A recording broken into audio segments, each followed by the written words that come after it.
нас зараз хлопці, які поруч з нами охороняють зоопарк, територіальна оборона нашого району, вони прийшли, говорять, ми прийшли, ми будемо біля вас, ми будемо захищати горі Литовня, ми його знаємо з дитинства.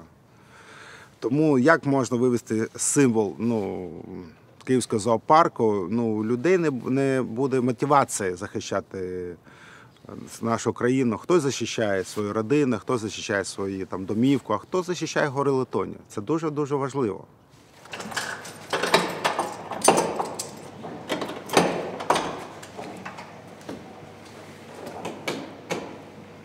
Тоні, привіт! Тоні! Ти як?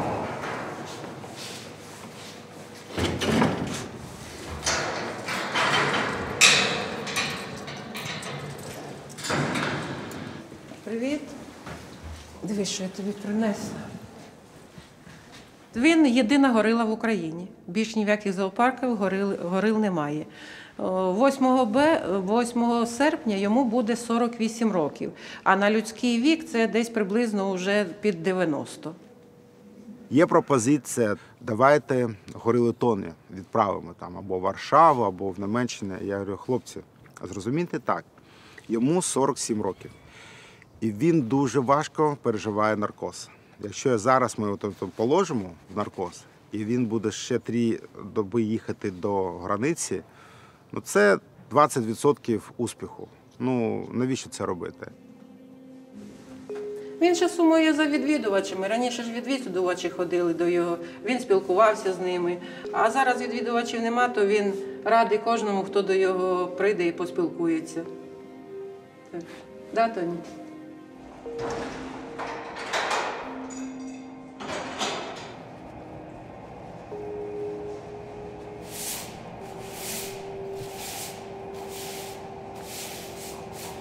Перша повітряна тривога.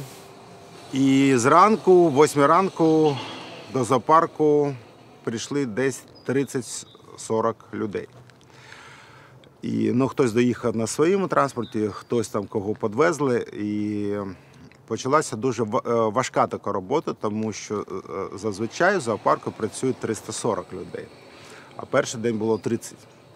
І в перші дні навіть я прибирав за слоном. Я та старший кіпер по слонам Вікторія Служенка. Потім в цей день ми зрозуміли так, що дуже важко логістика, ви додому не доїдете, то люди залишилися тут, живуть зараз у своїх битовках, таких невеличких кімнати. Комуна, зоопарковська комуна – це діти, собаки, коти. Я привез свою маму сюди, тому що моїй мамі 80 років, і я не маю можливості розірватися. Так, зараз моя мама живе здесь, в зоопарку, і працює секретарем. Сидить на телефоні, слухає новини та відповідає на дзвінки.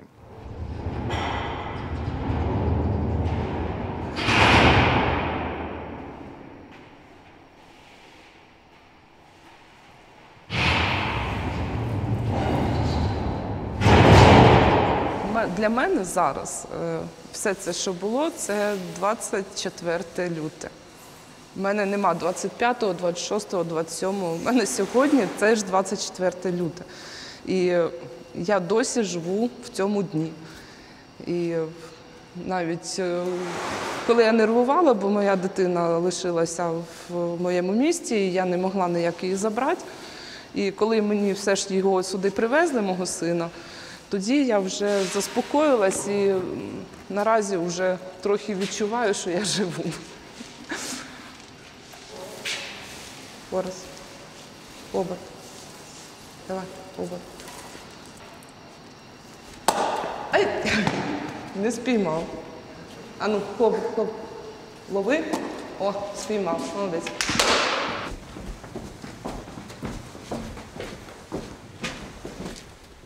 Тут перші 2 неділі ми перебували, тобто обладнали сховища, зробили собі такі місця для сна. По задумці ця будівля має бути океанаріумом, тобто тут будуть рибки, тут скло, яке не буде пропускати воду, скажімо так, і можна буде дивитися. Але на даний час це є сховищем на всяк випадок. Тобто тут ховаються люди, а надалі це буде океанаріум, в якому люди будуть насолоджуватися природою. Напевно, саме таке, що я запам'ятав, це коли я виходжу на вулицю і бачу такий гриб із диму. Тобто, коли був вибух неподалік звідси. Ну і потім ми знаходимо кусочки, осколки, так сказати, всяких ракет, які я можу зараз продемонструвати вам, які падають ось якраз в зоопарку, тобто, які можуть попадати як в людей, так і в тварин. І, як ви бачите, ми не знаходимося ні в якому воєнному об'єкті, як вони кажуть.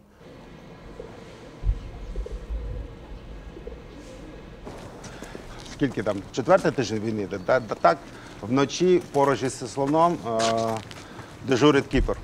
Тому що були зміни у його поведінці. І якщо вона слухає, що щось не так відбувається, вона йде з ним, спілкується, це дуже головне. А по-друге, дає якісь ласощі, або яблука, або банан.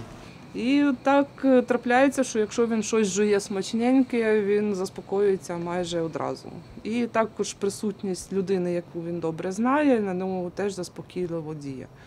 Тому мені, як стюардесі, доводиться з посмішкою вирівняти, щоб голос не тремтів, і казати «Хора, все добре», а потім десь піти і покричати в пустоту, як то кажуть.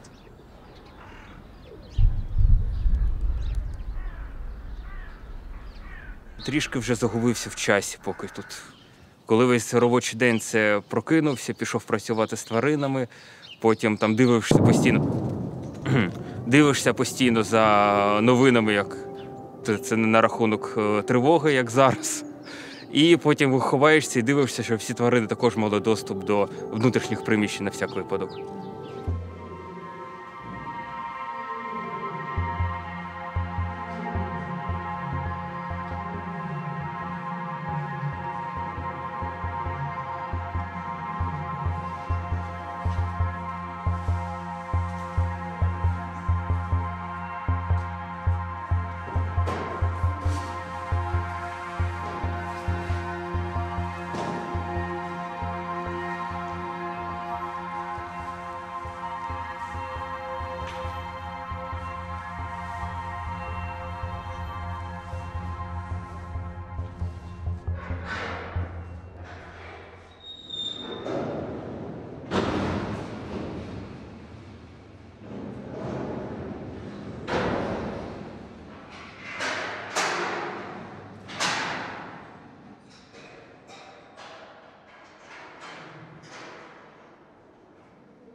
Поки зоочасть кормить тварин, ми кормимо співробітників.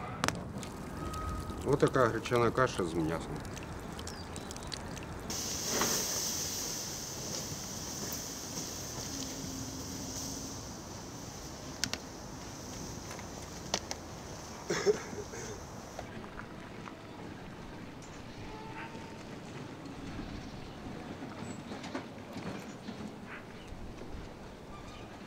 Доброго дня. Доброго дня. Так. Смачного. Дякуємо.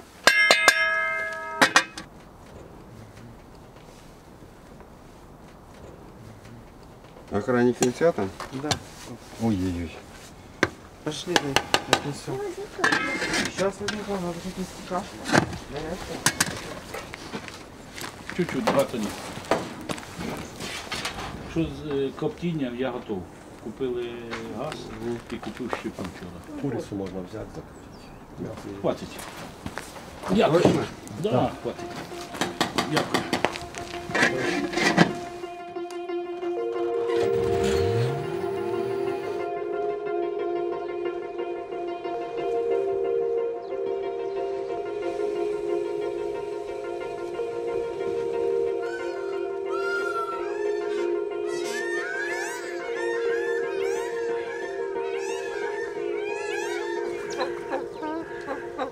От їх весна. Всі, хто працює в зоопарку, дуже специфічні люди. Тобто в нас тварини – це все наше життя. Тому ми в першу чергу думаємо за них. І весна починається період, коли треба всіх підготовлювати, когось виносити на вулицю, когось заносити, когось пересаджувати. Це такий взагалі складний період. На жаль, у нас так вийшло, що пелікани, ми зробили всі ці умови, вони відклали яйця, але в зв'язку з цими бойовими діями тварини просто подушили свої яйця. Наступного разу це коли? Наступний – це знову цілий рік чекати. Тобто вони розмножуються один раз в рік, після Нового року.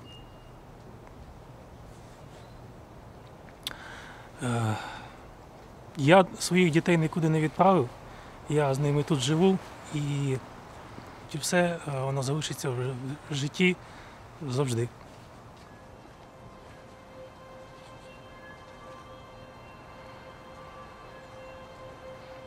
Тому пробачити ми цього не зможемо їм ніколи.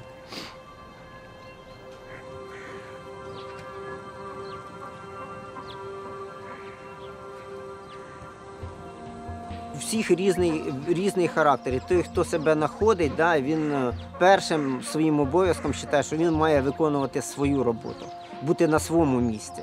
Від цього буде максимальна користь. Тому, скажімо, хтось може спокійно взяти зброю і йти воювати, хтось буде виконувати іншу роботу, яку теж треба робити.